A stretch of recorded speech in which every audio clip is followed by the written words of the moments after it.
good afternoon, good evening, wherever you are around the world. Welcome to Radio W.O.R.K.S World. This is Casper Moodie, your host. Today we'll be talking about a passion that is sometimes not that easy to reach, or you think is not that easy to reach until you take the first step of reaching it. And so today we're talking about that. Over to you, Marina. Wow, I can't believe you are here hosting your show, Casper. So it's been a journey. What a journey it's been since you realize actually that once you feel something in your heart and you go for it, your passion is going to follow you. Over to you, Casper. Thank you, Marina. No, thank you for allowing me to host the show. I'm really honored to do this. First of all, yes, sometimes you stuck in your there's something stuck in your body where you feel it needs to come out, but you don't know in which direction to go. And sometimes you just have to not overthink it and just start by doing something small. And each day, by doing something more and more, all of a sudden you're on the right path to reach your goal. Like for me in primary school or my younger days, starting school, I was always active, but my weight always kept me back from being with my friends in the athletics and doing sport. And although I always went to trials and try and make the team, I knew that it's not that possible. But I always wanted to be a part or feel a part of something bigger than just myself. I knew I had something more than just being around my friends. I could be with them, play in a team, enjoying events, and being healthy. But it all just seemed, how can I say? You look, if you do any sport, running or rugby in South Africa, rugby is quite a big thing. And in my family, we grew up in a house that's full of rugby, and my dad used to coach rugby. And to go with him, see him coach, you see the guys all athletic, all in shape, all healthy. And at that stage it looked too far for me to reach that goal. But like I say, I took the first step, and today I am proud I took the first step, a few thousand steps further, and I'm there, and I'm very happy. Over to you.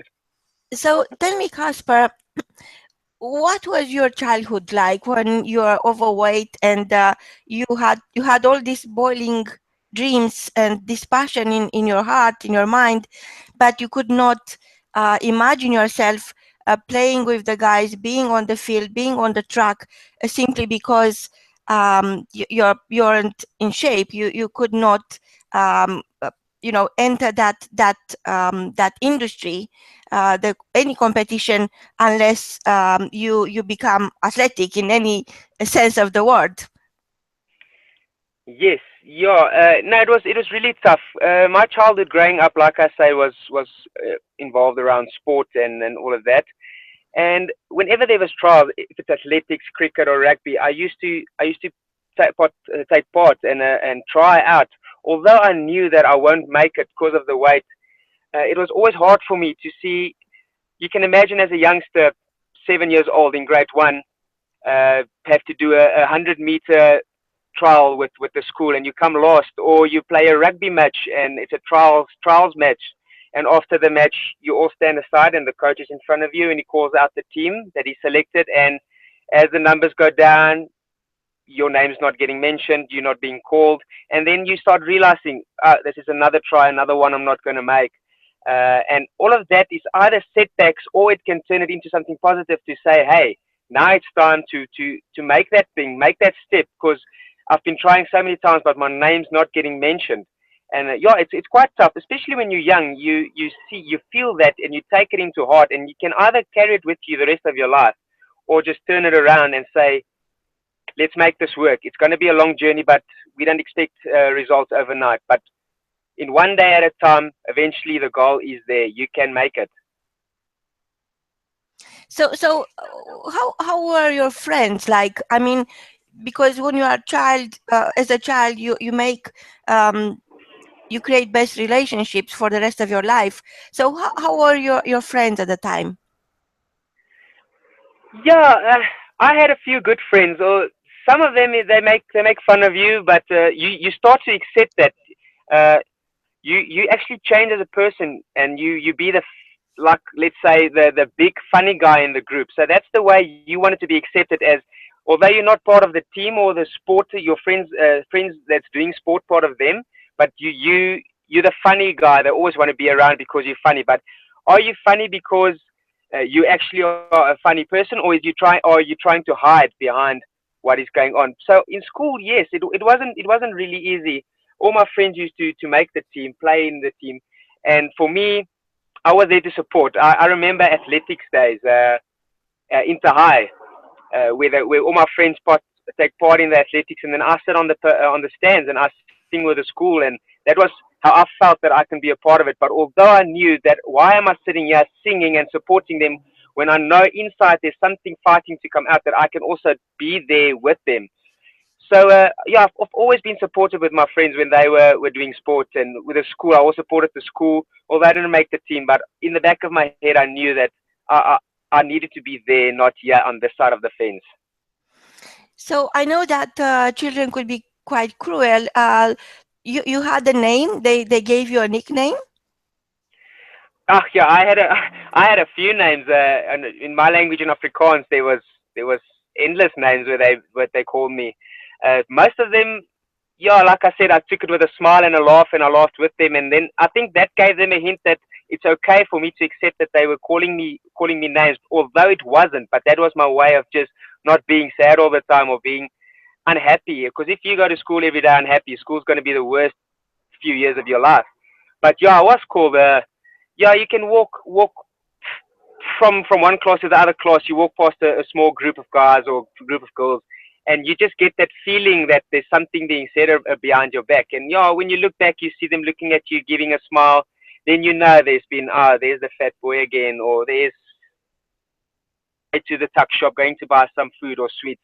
Yeah, it wasn't tough, but you learn to try and avoid it. Although it's actually impossible. It's impossible to just accept that, okay, I'm overweight, I'm unhealthy, and I'm going to stay like this the rest of my life. There's too many people involved in your life that will make you realize that this is the wrong path to take.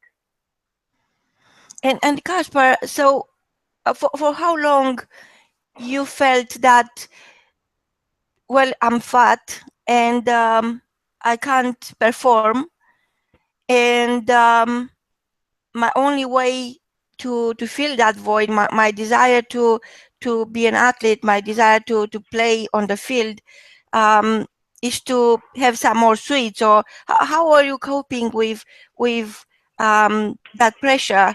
From one hand, there are your cravings to eat more, and from the other hand, your desire to be more.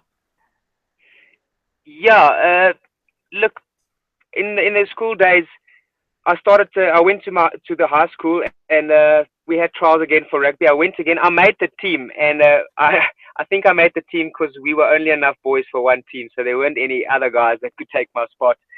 But yes, we for me to be part of the team, and then I felt, okay, I am a part of something now. So as soon as I get home after training, I can feel, okay, I am part of something. So let's just carry on with life, and I carried on with the eating, and that was from primary school up to high school. I can go run a few blocks with a few friends, but as soon as I get home where they'll do something else, I'll go to the fridge. I'll go get some food to feel that this is where I belong. I need to comfort myself by eating and sitting on my own and just be in my own little bubble and feed myself. And it came to a point in high school. I was about 16 years old. I wanted to race motorbikes. My brother used to race motorbikes, superbikes, and I was way too big to do that. And I started out, and I was first time out. I was actually not too bad on the motorbike. And my dad said, my boy, you can carry on with the sport as long as you lose weight. And that sort of made also a little click in my head to decide, well, my dad's supporting me. I've got the support of the family. Let's give it a go. And it's sort of through my high school, I started racing motorbikes.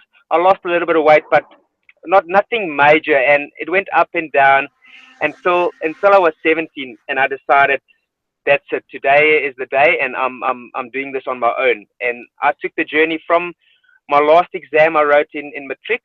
Got home, I told my dad, today I'm starting on this weight loss thing, and I'm doing it on my own. No more diets, no more doctors. I've got the knowledge. I know how to do it, and I took the journey. And that I remember I was 18 years old.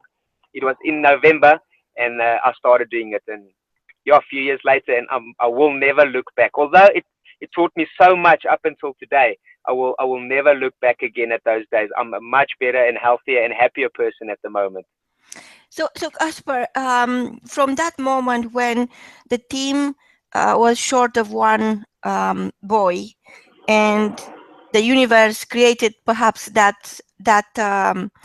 need for the team to accept you, until your father said, as long as you lose weight, you can go further and do this sport.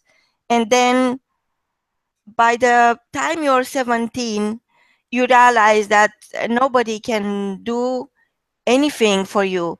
No diets, no doctors, nobody, absolutely nobody could be you.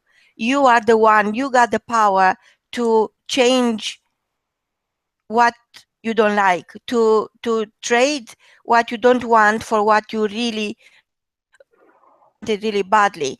And what do you mean by saying no more diets, no more doctors? What happened? Yeah, my first diet, I was 10 years old. I was in standard two, if I'm not mistaken. Yeah, it was standard two. I was 10 years old, and I went on my first diet, and that is very young for a young boy to go on a diet, and for your parents to explain to you why you have to go on this diet. So I've been on and off diets my whole primary school and high school. So and then yes, at one stage I remember I lost 15 kilograms, and then I got to a certain goal, and I thought, oh well, I'm here now. I'm skinnier. I'm healthier. So let's carry on with life. And before you close your eye, you open it again. You 20 kgs heavier again. So I had the knowledge of how to lose the weight, and I knew part of eating healthy comes an active lifestyle. And I just put the two together that I learned through the years. And one important thing is you need support and a big support base, and that plays a huge role. You have to surround yourself by positive people that's got a positive outlook on life. Also, people like-minded that's also involved in sport. That makes it that much easier to achieve a goal, and that's what I did. My parents was 100% behind me. My friendship with most of my friends turned a little bit. Some of the friends that used to party and go out, and they weren't that close to me anymore, and I made new friends that used to run with me and cycle with me and do active things with me. So it is a change of lifestyle as well. You have to surround yourself with positive people that help you reach your goal. So while just deciding to take what I've learned through the years from all the diets I've been on, which ones worked, and just by starting up an active lifestyle, training, eating healthy, it all came together, and yeah, that's how I started getting results. And as soon as you see results, that just makes you more positive for the next day to get a better result, and the next day even better. And before you know it, 2 weeks down the line, you've made one major step forward, and you don't want to look back. You're so eager just to carry on, and get more results. So, Casper, from being in and out of a diet since the age of 10, wow, that could be really overwhelming for a child to deal with that type of restrictions. You realize that actually it's not about losing weight, because that could come back. It's about releasing, letting go Exactly. that Yes, weight. that's very important. Yes, yeah. Look, like I said, 10 years old. I weighed more when I was 10 than what I weigh now, and I'm 28 years old. I remember in standard one and standard two, I was 74, 73 kilograms. And yeah, lunchtime came in school. You take out your lunch, your friends take out their lunch, they go buy sweets, and you sit with this vegetable thing in front of you. Your friends make fun of you because you're not all of a sudden eating healthy. And for a 10-year-old to see your friends enjoying life and you eating this, it's a major shock. So that's also one thing I can say out there.